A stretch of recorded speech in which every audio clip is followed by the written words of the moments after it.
Olá. O Congresso já começou a discutir a reforma administrativa enviada pelo presidente Jair Bolsonaro agora em setembro. Neste programa Argumento, a gente recebe a senadora Cátia Abreu, do PP de Tocantins, que é membro da Frente Parlamentar pela Reforma Administrativa e conversa com a gente sobre esse tema. Senadora, muito obrigada por achar um espaço aí na sua agenda e contar para nós suas avaliações sobre essa reforma. Então, minha primeira pergunta no sentido geral é: a senhora gostou da reforma enviada pelo governo? Primeiro, quero lhe cumprimentar, a Ângela Brandão, nossa querida jornalista competente daqui da TV Senado. Parabéns pelo seu trabalho e de toda a sua equipe.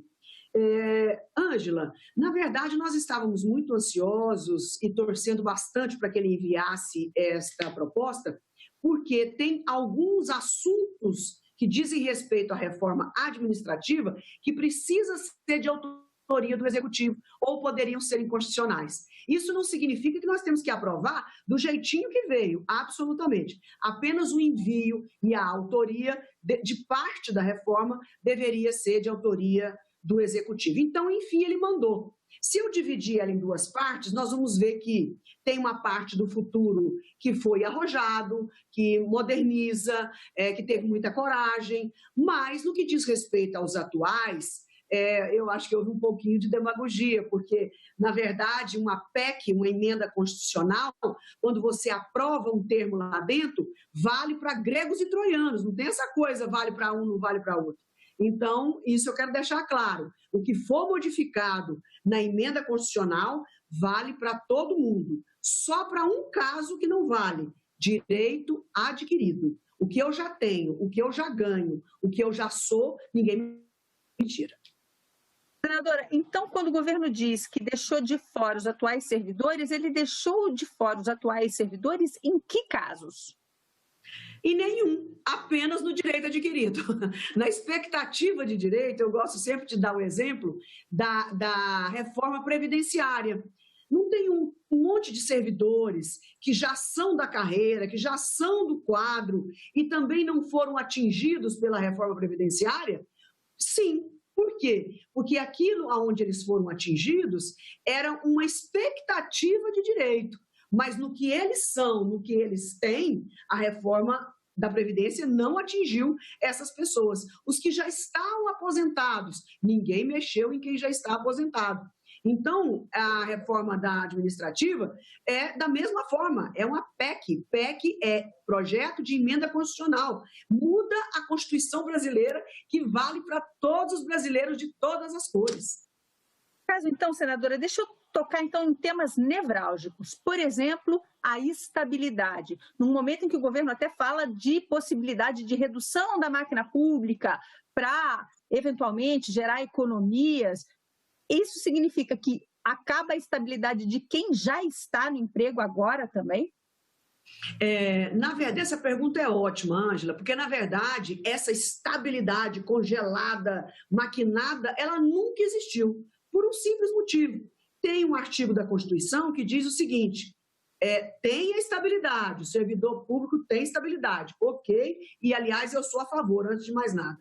Mas, em outro artigo da Constituição, recomenda, exige-se que o Congresso Nacional defina o que é baixo desempenho. O que a Constituição e os constituintes quiseram dizer? Que se eu, Cátia, servidora pública, tiver um baixo desempenho contínuo e não ocasional, óbvio que não seria justo, eu posso ser. Só que isso nunca foi regulamentado. Então, imagine que nós duas servidoras públicas do Ministério da Agricultura temos lá o mesmo cargo, Ângela e Cátia. Olha, a Ângela está com ótimo desempenho e a Cátia está com baixo desempenho. Vamos mandar a Cátia embora, vamos? Então, exonera. Aí a Cátia vai para o Supremo Tribunal Federal questionar em que base eu tive um mau desempenho se não existe a regulamentação.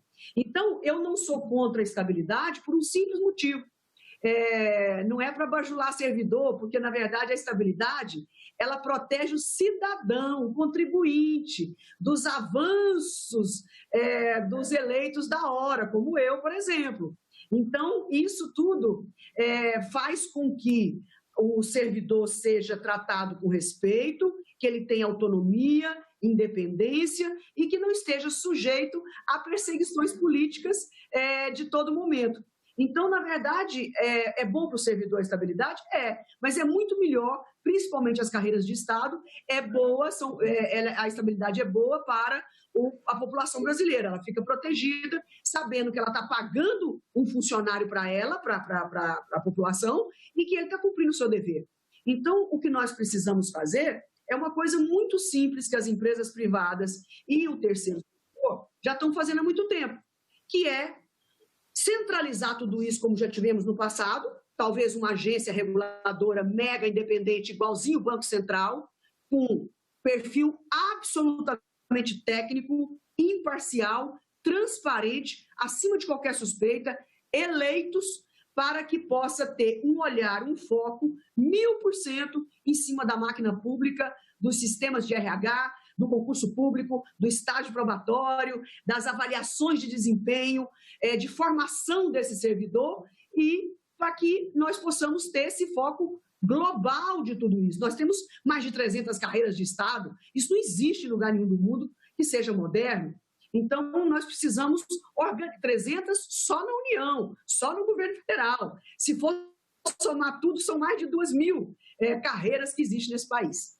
Senadora, em relação às economias apregoadas pelo governo para essa reforma administrativa, onde fazer essa economia sem, então, prejudicar a máquina pública? Olha, eu gostaria de citar aqui 4 pontos rapidamente, mas de super fácil entendimento. Eu fico muito feliz com essa perspectiva de sobrar esse dinheirão para o povo brasileiro. Número 1, o salário inicial dos servidores da União, do Executivo, é um salário muito alto, de R$10.000 de entrada em média. Se nós reduzirmos para um patamar das condições financeiras do Caixa brasileiro, nós faríamos uma entrada no serviço público, em média, óbvio, de R$5.000. Apenas esse ato, ele dará uma economia para o Brasil em 10 anos de R$120 bilhões. E nós temos que pensar no Brasil no mínimo 10 anos, certo? Então, 12 bi por ano. Se nós votarmos aquele projeto de lei que você acompanhou tão bem, que eu relatei no Senado, foi aprovado por unanimidade, é o meu relatório, para os super salários, os pendurucalhos, aquelas invenções que fazem para inchar e salário, se for votado na Câmara, já está lá há 4 anos e nunca foi votado. Só isso daria mais 100 bi em 10 anos. Então, nós estamos irregularmente deixando que determinados servidores recebam acima do teto de forma inconstitucional, tirando da boca de pobre, tirando da boca do desempregado, que não ganha nada. Esses aqui estão ganhando penduricalhos, tem estabilidade automática e progressão automática. Terceira coisa, se todos os servidores, de forma justa e honesta, tiver férias de 30 dias, nós economizaremos mais 40 bilhões em 10 anos. Porque tem alguns privilegiados que têm férias de 60 dias e nós não vamos permitir que isso continue. Então, 30 dias, todos nós somos iguais de carne, osso e mente. Então, todo mundo cansa trabalhando. Por que uns têm que ter 60 dias e outro 30 dias de férias? Não é justo, é imoral. Quarto e último, prometo. Se nós proibirmos, vedarmos a promoção ou a progressão automática, nós economizamos de 3% a 5% ao ano. Isso em 10 anos vai dar 280 bilhões. Em 10 anos, somando tudo isso aqui, segundo os economistas dos melhores do país, do 540 bilhões a previsão em 10 anos. Então, é muito dinheiro que nós temos que corrigir. A nossa reforma é uma reforma que garante direitos e corta privilégios. Ninguém será contra Falando em cortar em privilégios, o governo mandou uma reforma falando também que estava deixando de fora aqueles membros de poder, ou seja, parlamentares, juízes, desembargadores, ministros de tribunais superiores, promotores, procuradores. Pelo que a senhora está falando e tratando dos privilégios ou dos penduricalhos, muitos desses penduricalhos dizem respeito a justamente essas categorias. Dá para incluí-las agora na reforma? Com certeza absoluta que nós não teremos brasileiro tipo 1, brasileiro tipo 2, nem brasileiro tipo 3. Nessa reforma vai ser brasileiro tipo igual. Então, todo mundo tem que se submeter e viver de acordo com o que o Brasil pode. Cortar na própria carne todos os poderes. Nós não queremos o privilégio, a remuneração justa, sim. Você mencionou o judiciário, são pessoas que merecem todo o nosso respeito. Hoje eu debati numa outra live, alguém questionando que custa tudo muito caro. Eu falei, é o preço da democracia. Se nós optamos por uma democracia, tem a despesa do poder executivo, do poder legislativo e do poder judiciário. Tem só uma forma de acabar com essas despesas, é optar pela ditadura. Acaba com os 3 poderes, muda o regime de governo e aceite um ditador que não vai mais ter essas despesas, mas que com certeza roubará para ele próprio e para a sua família e para os seus vai sair bastante mais caro, né, senadora? Agora, também acho que a população não deve abrir mão de vigilância dos abusos dos 3 poderes, certo? Incluindo o meu. Então, nós precisamos estar atentos para que esses 3 poderes, por conta da democracia tão falada, exercer e exorbitar nos penduricalhos, nos privilégios, nas férias de 60 dias, no auxílio moradia para quem já tem casa e mora e passou no concurso para aquela cidade. Enfim, nós não podemos permitir o excesso, isso aí está corretíssimo. Mas a despesa com os 3 poderes é necessária se nós queremos, e claro que nós queremos, continuar com a democracia no país. Porque se não fosse isso, nenhuma de nós duas estaríamos aqui agora.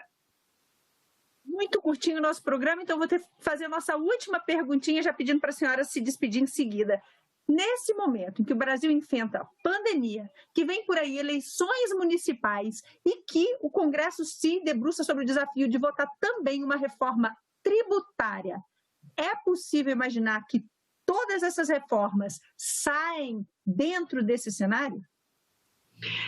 Eu tenho, Ângela, um prazo um pouco mais alongado, certo? Quanto antes, melhor. Eu estou muito otimista. Nós temos até junho de 2021 para aprovar tudo. Porque depois de 21 já começa uma outra eleição, clima de eleição. Então, eu tenho certeza que essas 2 reformas, elas não é questão mais de querer, sabe, Ângela?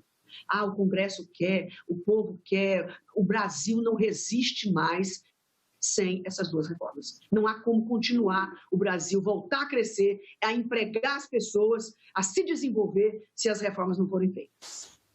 Senadora Cátia Abreu, muito obrigada por essa conversa. Nós conversamos aqui no programa Argumento com a senadora Cátia Abreu, do PP de Tocantins. Tchau, muito obrigada, senadora. Que nos seguem, que nos assistem. Um abraço. A senadora falou sobre reforma administrativa, que ela que é membro da Frente Parlamentar da Reforma Administrativa. A você que nos acompanha de casa, mais uma vez, obrigada por estar com a gente. Tchau, até a próxima. Tchau.